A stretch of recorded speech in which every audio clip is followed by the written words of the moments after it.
sama-sama Aji. Jadi Aji dan Aji, kebetulan kita akan melaksanakan praobservasi ya besok ya Pak ya. Ya besok. Boleh perkenalkan dulu Aji namanya. Oke, baik. Bismillahirrahmanirrahim. Assalamualaikum warahmatullahi wabarakatuh. Perkenalkan, nama saya Aji Prasetyo, biasa dipanggil Pak Aji. Jadi kita di sini juga akan melaksanakan observasi ya. Iya.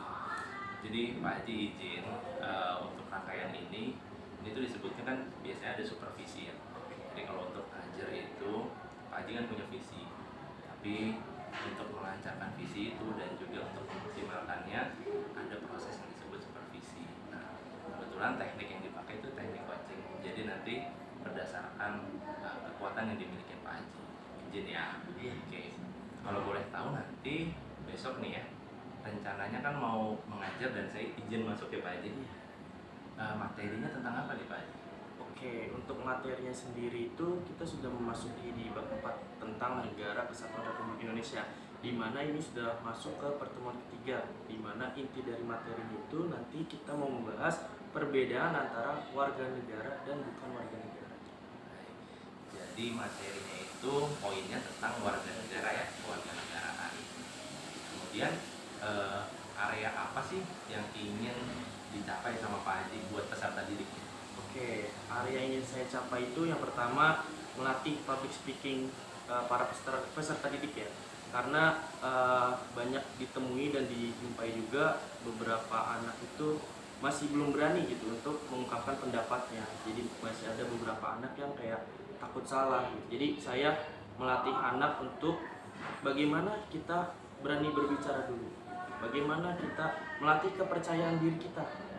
Ya, jadi kepercayaan diri itu kan harus dilatih, tidak bisa timbul dengan sendirinya. Jadi kita latih bersama-sama dengan melalui area yang nantinya di dalam materi yang akan disampaikan saya akan membuat tim pro dan tim kontra.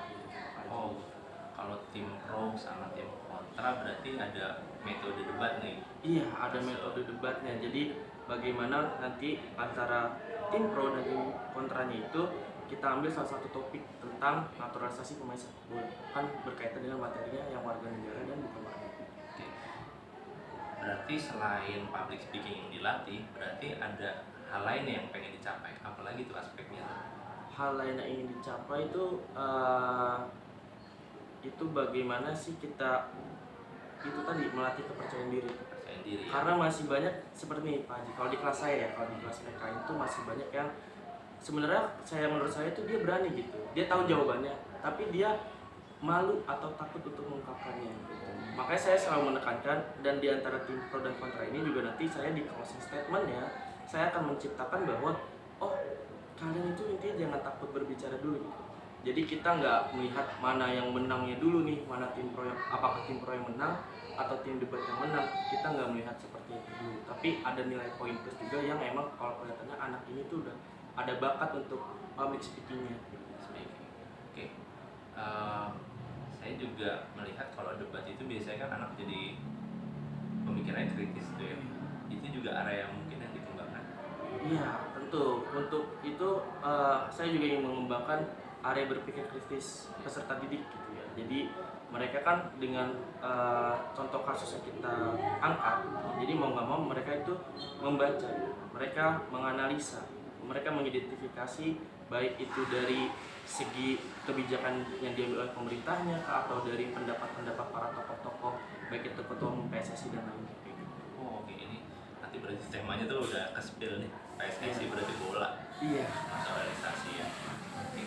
Strateginya apa aja Pak yang dipersiapkan apa aja? Oke, strateginya yang pertama pasti kita menyiapkan modul ya, seperti modul, terus bahan ajar berupa PPT, terus lembar kerja peserta didik ya, LKPD. Kalau metode tadi debat, ada metode lain yang masuk di sini? Oke, untuk metode selain debat saya juga akan menggunakan metode ceramah, dimana untuk awalan itu saya akan menjelaskan terlebih dahulu nih pengertian baik itu, dan nanti ada pengertian warga negara dan bukan warga negara, dan juga ada syarat-syarat naturalisasi menurut undang-undang seperti itu. Oke, jadi setelah penyampaian materi ceramah mungkin diselingin tanya jawab mungkin Pak? Iya. Nah, kemudian nanti di akhirnya itu yang paling pentingnya bagian itu debat ya. Iya. Oke. Kemudian kita berarti sudah tahu nih Pak Haji ya, apa yang ingin dicapai besok, terus strateginya juga kayaknya udah siap. Nanti izin ya besok saya masuk ke kelasnya Pak Haji. Siap. Terima kasih Pak Haji kesempatannya. Ini observasi, besok saya masuk kelas.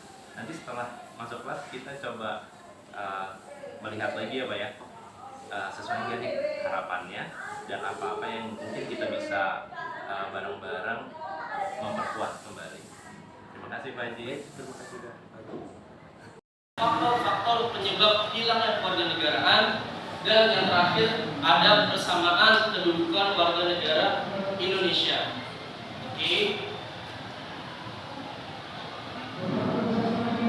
Nah, sebelum kita memasuki materi pada hari ini, untuk ingatan kalian sudah sejauh mana pada pertemuan sebelumnya, Bapak ingin menanyakan ke beberapa dari kalian. Silakan jelaskan pengertian warga negara dan bukan warga negara. Ada yang bisa menjelaskan? Warga negara adalah mereka yang berada pada suatu negara, tetapi secara hukum bukan menjadi warga negara. Oke, terima kasih. Saya warga yang ditetapkan secara hukum, sedangkan bukan warga negara merupakan warga yang belum ditetapkan secara hukum. Ya, jadi warga negara itu adalah mereka-mereka yang sudah ditetapkan secara hukum atau mereka yang sudah menjadi resmi dan berstatus menjadi WNI. Sedangkan yang bukan warga negara itu adalah mereka-mereka yang statusnya WNA. Biasanya mereka datang ke Indonesia hanya untuk yang pertama berwisata, ya, berlibur. Oke. Yang ketiga kemudian ada biasanya mereka melakukan pekerjaan, melakukan bisnis. Banyak yang keturunan dari Belanda bisa menjadi warga negara kita. Karena kenapa bisa? Karena negara kita menganut ius sanguinis atau dari asas keturunan. Oleh karena itu mereka-mereka yang memiliki darah keturunan Indonesia, mereka berhak juga membela timnas kita.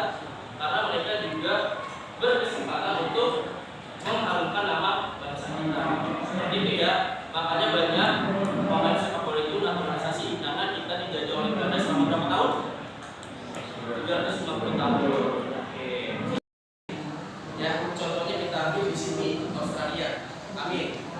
Mudah-mudahan terwujudkan dari tahun. Nah, tanpa sepengetahuan dari Duta Besar Indonesia yang ada di Australia dan KJRI yang ada di sana, ternyata Zidane diam-diam ambil warga negaraan atau paspor dari Australia. Nah, itu termasuk contoh yang melanggar hukum karena Zidane telah mencederai asas kewarganegaraan Indonesia, yaitu asas kewarganegaraan tunggal. Apa yang dapat sanksi dari Zidane? Apa yang didapatkan oleh Zidane? Sanksinya berupa apa? Status kewarganegaraan itu akan dicabut, ya, karena statusnya itu bermasalah. Seperti itu Zidane ya. Itu contoh. Caranya bagaimana? Ya, kita mengupgrade fasilitas-fasilitas yang ada. Ya kan, kita mengadakan kompetisi dari sejak usia dini dan kita tidak harus mengandalkan para pemain asing tersebut, kayak gitu ya. Jadi yang Bapak minta itu kalian itu ada di pihak pro atau kontra dengan kebijakan naturalisasi pemain sepak bola. Silakan kalian tulis. Kalian boleh juga tambahkan berdasarkan pendapat tokoh. Misalnya tokoh Ketua Umum PSSI Pak Erick Thohir mengatakan apa, kalian boleh dicantumkan. Lalu misalnya pelatih sepak bola Indonesia Sintayong, biasanya kalau pelatih itu emang mereka yang meminta adanya pemain naturalisasi. Nah, itu kalian boleh tambahkan juga. Bapak minta dikerjakan selama 15 menit dari sekarang. Nanti Bapak akan memilih secara acak. Kalian jelaskan pendapat yang sudah kalian tulis.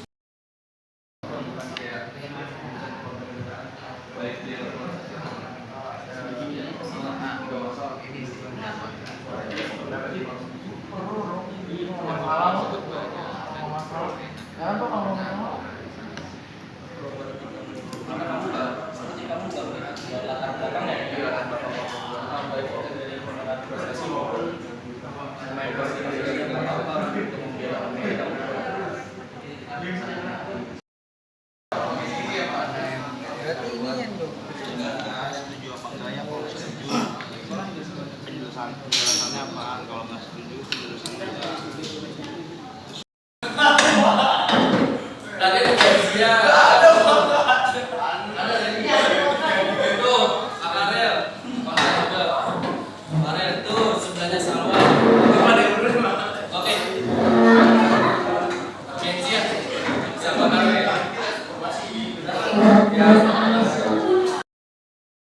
hari ini kita telah melakukan atau ada contoh kasus tentang kasus kewarganegaraan timnas sepak bola Indonesia. Bapak telah membagi antara tim pro dan juga tim kontra terhadap kebijakan tersebut.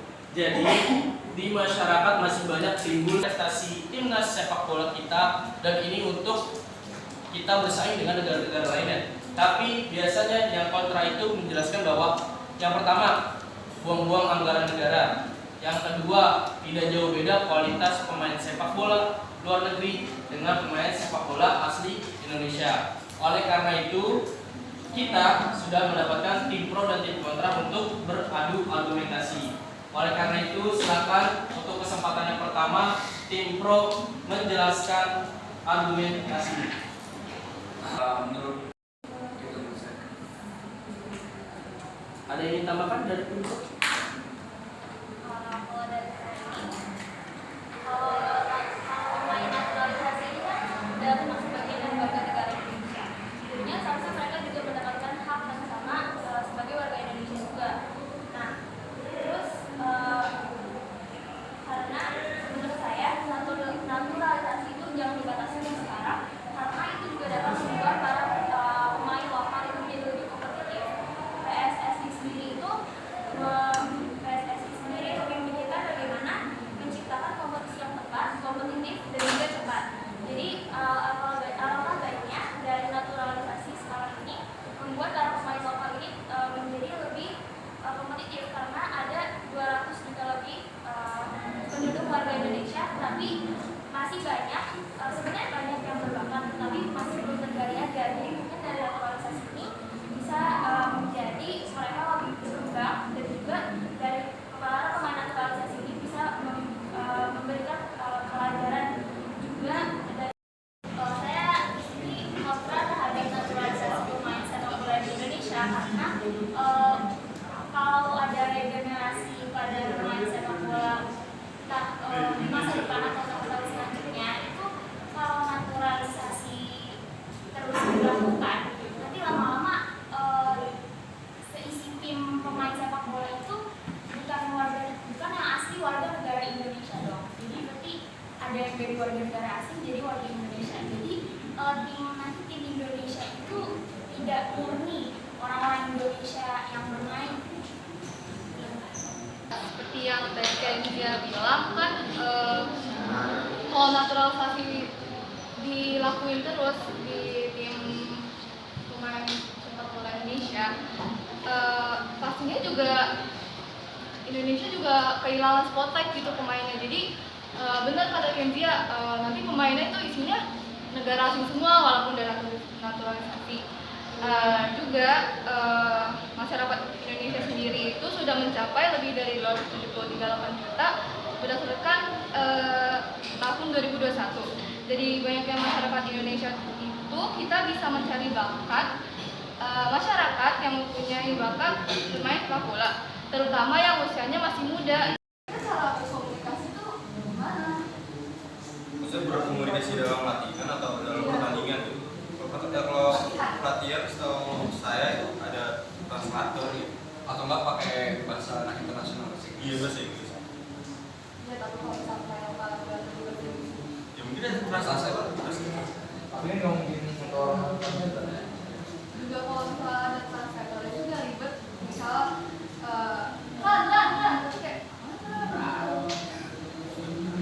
ya gitu ya. kayak apa di translate gitu ya? Iya, Kan itu mungkin dari nol juga ya. Kalau skill bahasa Inggris kita dari sendiri. Sebenarnya bahasa kan juga bukan suatu hambatan juga kan. Kalau nggak bisa bahasa Inggris bisa nanti mau bahasa gitu kayak. Lagi. Jadi pakai bahasa badan. Iya, pakai bahasa. Orang saya juga kalau menurut bahasa kayak mungkin kayak sebagian tim itu ada yang tidak bisa.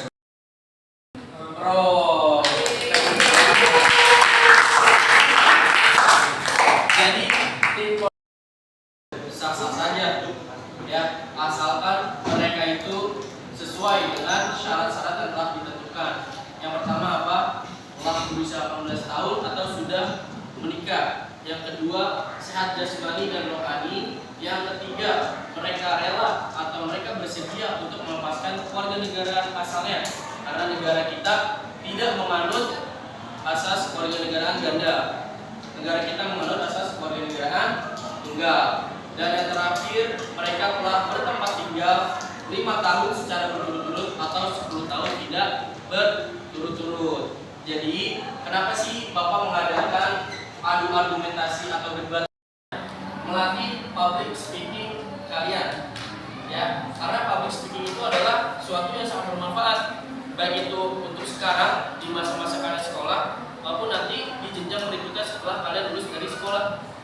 Jadi Bapak ingin melatih public speaking kalian, bagaimana kalian menyampaikan pendapat, bagaimana kalian berargumen dengan teman kalian, kayak gitu ya. Jadi yang dilihat di sini bukan benar atau salahnya terlebih dahulu, tapi bagaimana kalian berani untuk menyampaikan pendapat, supaya apa yang telah kita pelajari, materi yang telah kita dapatkan pada hari ini bermanfaat untuk kita di dunia dan di akhirat. Oke, berdoa menurut agama dan kepercayaan masing-masing. Berdoa dimulai.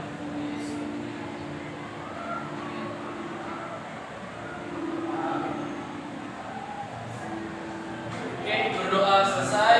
Bapak akhiri billahi taufiq wal hidayah.